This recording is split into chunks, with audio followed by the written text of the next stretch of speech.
Recite mi, spomenuli ste presudu haškim generalima, odnosno srpskim generalima u Hagu.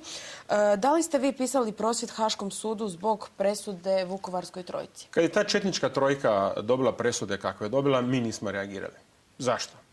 Zato što je to bilo licemjerje. Dakle, toliko licemjere tih dana bilo po Hrvatskoj da mi iz Hrvatskog bloka i iz Jedino Hrvatske nismo u tom licemjeru htjeli sudjelovati. Zato jer smo mi na te probleme i na takve odluke ukazivali davno prije.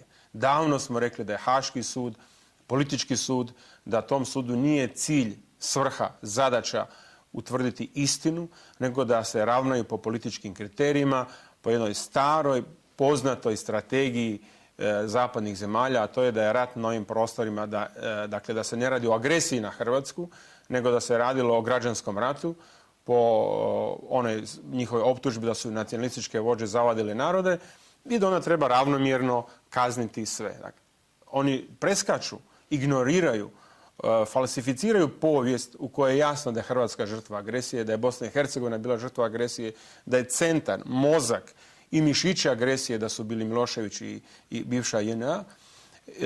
I kad smo mi to govorili, vlada je mogla i prošla i ona Račanova vlada mogla je reagirati. Mi smo tražili promjene Ustavnog zakona o suradnji sa Haškim sudom, svi su to ignorirali. I onda kad se dogodi nešto što je bilo najavljeno, na to reagirati jednostavno je licemjerno. Čini se da imamo